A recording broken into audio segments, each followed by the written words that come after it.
Conoceréis la verdad y la verdad os hará libre.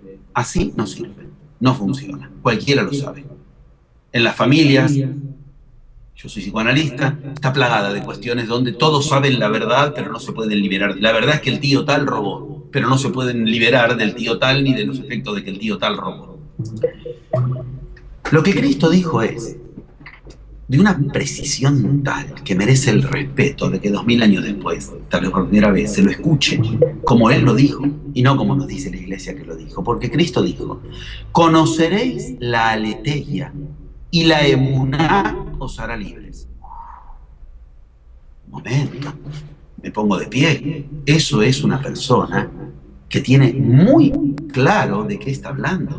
La aletheia es un concepto de verdad y la emuná es otro concepto de verdad. Y Cristo te estaba diciendo un orden en el que no te puedes confundir. Cristo decía, conoceréis la aletheia. ¿Qué es la aletheia o aletheia para los griegos? Es algo que está oculto y que tiene que salir a la luz. Eso es magia. En magia, tú tienes que descubrir que cuando hablas, si no generas lo que quieres, es porque hay algo oculto que decide por ti. Ahí empieza el camino iniciático. Yo entonces tengo que lograr iniciarme en mi vida, porque no empecé. Tengo que iniciarme. Hay algo en mí, condicionamientos, paradigmas, automatismos familiares que deciden por mí. Ejemplos típicos he dado en los libros, en los plenarios. Mañana voy a salir a buscar trabajo. Ok, yo ya tengo garantizado. Vuelve sin trabajo. ¿Por qué? Porque sale a buscar trabajo, no a encontrarlo. Eso es una aletheia. Una verdad oculta que decide por mí. ¿Ves? Es necesario conocerla, desocultarla. Esa verdad es una verdad de la que me tengo que vaciar. El Zen enseña exactamente lo mismo. El chamanismo enseña exactamente lo mismo. La cuántica enseña exactamente lo mismo. No puede empezarse un universo si no es desde el vacío. No puedo empezar el universo que yo quiero si no es vaciándome. Cuando yo di el congreso en el 2010 en Barcelona, que se acercaba el 2012, terminé con esa frase. Nos han enseñado nuestros paradigmas imperantes a alcanzar lo que nos falta para generar la realidad que queremos. Eso va a contramano de toda la historia iniciática de los grandes de la historia de la humanidad. Si no alcanzas lo que quieres, no es por lo que te falta, es por lo que te sobra. Hay algo de lo que tienes que vaciarte. Esa es la aletheia. Y la emuná es la frase en la que yo pongo la semilla. Cuando hice el surco, tengo que hacer un agujero en la tierra primero. Ese surco está en conceptos de verdad, de aletheia. La emuná es la semilla que yo pongo, la frase que yo digo con la que voy a invocar mi realidad. Sin vaciarme de lo que me tengo que vaciar, esa frase que yo pongo no tiene efecto. Es como tirar la semilla sin haber hecho el surco. Es como tirar el mejor vino en un, como decía el mismo Cristo, en odres viejas, en un jarro viejo. ¿Qué hago con eso? Arruino el vino. Ok, esto es un proceso. Este proceso es gnóstico. Y ese proceso gnóstico significa que Cristo seguía enseñanzas que no hay duda de que eran esotéricas. Muy bien. Yo ahora voy a tomar esto como punto de partida. Hasta aquí entiendo que fue una especie de introducción. Si tú me lo permites, ya que tengo esta pistis que me has conferido de una cierta garantía, una credibilidad de que lo que voy a decir lo puedes confiar, yo quisiera, antes que cualquier otra cosa, contar un poco de esa parte. Acá se lavaron los pies Isa y Saulo, me acuerdo. Aquí comieron a la sombra de este árbol, hablaron. Está plagado de esos lugares. Ahora bien, si te introduces en la historia contada desde la parte oculta, es muy claro lo que sucedió entre Pablo y Cristo, o para ser más exactos, entre Cristo y Pablo. Cristo había aprendido magia. Y después de la cruz, Cristo efectivamente ya operaba como mago. Y por favor, saquémonos de la cabeza la idea de que operaba como mago significa cuestiones de la New Age, significa cuestiones de manejaba poderes superiores que los demás no podemos manejar, porque entonces no nos sirve el camino de Cristo. Cristo manejaba la entrada a la magia, que es usar fuerzas que están ocultas en la situación. Eso se llama, en China, Wu Wei, no acción. En la India, y Cristo había estado en la India, se conoce y se llama akarma. En África, Dumare, de ahí viene Olodumare, la deidad de África, del Ifá. Bueno, en cada cultura, en los queros, pasado volví a estar ahí, tuve el honor de que me confieran la piedra sagrada, que dice que esta enseñanza es el nuevo Pachacútec para ellos, la que nos lleva a la nueva era. Por primera vez se lo dan a alguien sin sangre indígena. Y no es a mí, es a la enseñanza. Esto lo aclaré muy bien y los apus lo avalaron a través de un oráculo de hojas de coca. Oráculo que después se extendió a que podemos formar enseñantes, lo que antes ubicabas de entrada. Ahora bien, los queros lo llaman huchamicuy, que es utilizar la energía que ya está en una situación, la hucha en ese caso. Cristo hacía guay, la karma. ¿Qué es eso? Karma, todos conocemos la palabra karma, acción. A karma, igual que en nuestra lengua, sin acción. Yo no actúo, dejo que actúen las fuerzas. O sea, no uso mi fuerza, quiere decir. Gandhi, con el guay, con el karma, liberó la India, usando las fuerzas de los ingleses. Mahoma, que era genial en el uso de, bueno, en árabe tiene otro concepto, tiene otro nombre, no importa, pero era el uso de lo mismo. Ok. ¿Qué hace Cristo? Cristo estaba al tanto de que había alguien que lo perseguía sanguinariamente y que perseguía a todos los que lo seguían a él, Saulo de Tarso, el que hoy conocemos como Pablo, que era un perseguidor de judíos conversos al cristianismo. Saulo era judío. Y Cristo opera entendiendo que ahí hay un interés superlativo en él. Eso es güey. Ah, tú tienes mucho interés en mí para perseguirme. Quiere decir, en realidad yo te intereso mucho. El problema está en lo que haces con tu interés, pero cuento con que tú tienes pistis, confiabilidad de que sigues y sigues y sigues dirigiéndote a lo que quieres. En ese caso era atrapar a los conversos y si podía atraparlo a Cristo. Saulo era muy inteligente, era insoportable, era un tipo horrible, era feo físicamente, era medio bruto, pero muy culto, bruto en el trato, pero muy culto, demasiado para su época, muy inteligente, pero además padecía de una enfermedad que todos los síntomas son los de lo que hoy llamaríamos,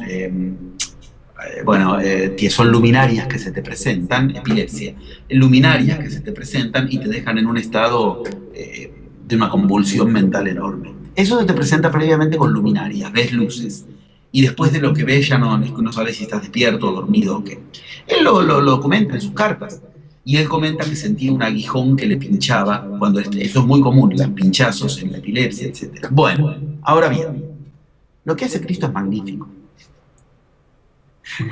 Opera como un maestro que utiliza la fuerza de la situación. Hay un detalle. Cristo conocía algo que pocos judíos conocían, solo los esenios, por su brazo armado llamado los celotes. Pedro era un celote. Pedro es un nombre de fantasía, no es un nombre que está en la Biblia, pero el verdadero nombre, o sea, el hermano de Jesús era celote. ¿Qué era el celote? Sicarios, los que usaban la sica, una hoz, el brazo armado de los esenios. De hecho, los esenios eran pacifistas. Y los celotes son el brazo armado de ellos que se diferenciaban porque decían, no, con esto no vamos a liberarnos nunca de los romanos, con esto de la paz. Ok, el hermano de Cristo, por eso la noche del Huerto de los Olivos dice que Pedro sacó la espada y le cortó la oreja. Él era un tipo violento. Bueno, los celotes, insisto, el brazo armado de los esenios. Cristo, entre otras cosas, era esenio. También era otra cosa. Bueno, también era saduceo y aunque nos resulte extraño, también era fariseo, técnicamente hablando. Bueno, aunque él vitupera mucho contra los fariseos. Bueno, también era nazoreo, que nada tiene que ver con nazareno, de la tierra de Nazaret. Nazaret existió 4 siglos después de Cristo. O sea, son estupideces, una tras de otra. Bueno, ok, pero la cuestión es que los celotes, por ser guerreros, conocían algo que ninguna otra secta judía conocía: la pólvora. La pólvora la conocían. Una muestra de esto, ¿cuál es? Los esenios, que tenían relación con los celotes, dice la Biblia que cuando hubo que mover la piedra para sacar a Cristo dentro de la caverna, llevaban bolsas que, si tú haces la traducción, eran como bolsas de 50 kilos. Claro, bolsas de 50 kilos de hierbas para ungir el cuerpo de un muerto. ¿Para qué necesitas 50 kilos de hierba? Ahí llevaban otra cosa, llevaban hierbas medicinales para revivir al que no estaba muerto, estaba dormido. Esto hablamos en otro momento si quieres, dormido en un sueño profundo, que en la cruz le ocurre en el momento exacto en que le ponen en la boca el paño cuando él dijo tengo sed. Bueno, de esto ya hemos hablado, pero a ver, había que resucitarlo, suscitar, no revivirlo. La palabra que se usa es cum, estaba dormido como una catalepsia. Bueno, no importa. Lo que viene al caso es que a Cristo en ese momento dice que le corrieron la piedra con una explosión. ¿Qué explosión? Ahí había pólvora. Si no podía manejarse la explosión si no era porque hubiera pólvora. Precisamente ahí se corrió la piedra con una explosión que hizo temblar la tierra, dice, y los romanos, los guardias romanos se alertaron. Quiere decir, efectivamente conocían la pólvora. ¿Qué hace Cristo? Lo que hace es maestro. Recordemos, Saulo, interesadísimo en Cristo, pero para perseguirlo. Tenía luminarias, de pronto veía luces y ya no sabía si estaba en sueño o no. Cristo lo espera en un momento del camino con pólvora en el piso y con un reguero de pólvora enciende. Adelante le hizo una explosión de pólvora, por eso dice, está consignado, que el caballo se espantó y que Saulo se cayó. Claro, imagínate, en el medio de todo el humo, enceguecido, porque dice estuvo 3 días enceguecido, después, como estuvo por la pólvora, Cristo aparece en el medio de eso y le habla. ¿Por qué me persigues, Saulo? Dura cosa de aguantar el aguijón, ¿no? O sea, sabe cosas de él, y le dice, ¿por qué me persigues? Claro, el otro, en medio, él nunca pudo diferenciar cada vez que se le aparecía a Cristo, si Cristo estaba en carne o no. Tal como él lo aclara, no sé si en carne, no sé si en alma, no sé si en espíritu, pero lo que Cristo hizo es genial, porque lo que él hizo fue usar la fuerza que ya había en Saulo, para el interés que tenía en Cristo, para que entonces, así como antes iba y predicaba perseguía el nombre de Cristo, ahora fuera y predicara el nombre de Cristo. Antes en contra, ahora en nombre de él. Pablo se la pasa contando que Cristo le enseñaba cosas. O sea, no hay donde dudarlo. Cristo le enseñaba cosas. La iglesia inventó el cuentito de, se las enseñaba en visiones. Pablo lo desmiente explícitamente. Y en cuanto conoces un poco el detrás de escena, estas cosas que te cuento de la pólvora, todo adquiere sentido. Hay un cuarto lugar, genial, dijimos. Pisti Sofía, el Evangelio de Magdalena, las cartas de Pablo y un cuarto lugar, genial. Las siguientes cartas de Juan. Juan también fue un discípulo que siguió siendo enseñado por Cristo después de la cruz. Las 3 cartas de Juan, del mismo Juan del Evangelio de Juan, las 3 cartas de Juan hablan de Cristo enseñándole. Y encima, Juan después es el que escribe la revelación del Apocalipsis de San Juan, que así se llama. No el Apocalipsis que está en la Biblia, simplemente el Apocalipsis de San Juan también. Y ese Apocalipsis de San Juan dice claramente que se lo envió Cristo, el Maestro, a través de un ángel. Ángel es la palabra que se traduce como mensajero. Listo. A través de un mensajero le envió eso. No hay duda, Cristo enseñaba después de la cruz. Si entendemos esto, ya tenemos lindo basamento, 4 lugares recontra sólidos, mucho más sólidos que las pavadas que nos hace creer el Vaticano, que son Mateo, Marco, Lucas y las encíclicas y todas esas cosas que son un grupo de tipos encerrados viendo lo que conviene al Papa de turno para ponerlo, al Rey de turno para ponerlo. Estas cosas son absolutamente primarias en el sentido de muy cercanas a Cristo, etc. Hay gente que dice por toda la vida, que lo conoció, que Cristo les enseñaba, y con la honestidad tal de un Pablo diciendo, la verdad que no tengo claro si me está hablando él, si lo veo en un sueño, pero lo que no tengo dudas es de que me está hablando. O sea, le siguió enseñando después de la cruz. E insisto, si te vas a la zona de Medio Oriente, está repleto de esos lugares de encuentro de Cristo y Pablo. Ubicado esto, nos queda un dato más, el que verdaderamente está en el centro de todo. En la Pisti Sofía, y no solo en la Pisti Sofía, está ubicado que después de la cruz, Cristo siguió enseñando porque hay cosas que él aprendió que no las tenía antes de la cruz. ¿Qué cosas? Magia en un nivel que antes de la cruz no tenía. ¿Esto cómo lo sabemos? Porque Cristo después de la cruz, recién después de la cruz, y recién después de la cruz, decide cambiarse el nombre. No Isa es como lo nombraban allá en el Medio Oriente. Él decide cambiarse el nombre. Y cuando él se produce ese cambio de nombre, vale poner piel de águila, piel de gallina, como dicen algunos, Cristo decide nombrarse como un mago. Entonces tú y yo, cualquiera de todos nosotros, podemos seguir el mismo camino de Cristo si seguimos el camino de la magia. Porque Cristo, después de la cruz, decide nombrarse con una conjunción de sonidos que todos por igual nombran lo mismo, a gritos, a voces, magia. Si tú quieres, hoy desembocamos ahí. Podemos hablar ahora de la develación del nombre con el que Cristo se nombró, ese nombre hermético, difícil y inentendible. Lo develamos, qué significa, y apoyados en los 4 evangelios y el nombre sagrado que Cristo se pone después de la cruz, que es un nombre de magia, podremos entender de ahí en más la enseñanza oculta de Cristo después de la cruz en claves de magia. Y para eso necesitamos el método de la magia, los 11 pasos de la magia, que son los que nos develan.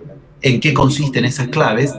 Porque, como bien decías, para abrir el cofre preciso la llave, pero la llave está dentro del cofre. Así enseña la magia. Para entender la enseñanza de Cristo, preciso entender que me está hablando en claves de magia, pero yo no lo puedo entender si no recorro el camino de la magia, porque tengo que recorrer el mismo camino del maestro para entender al maestro.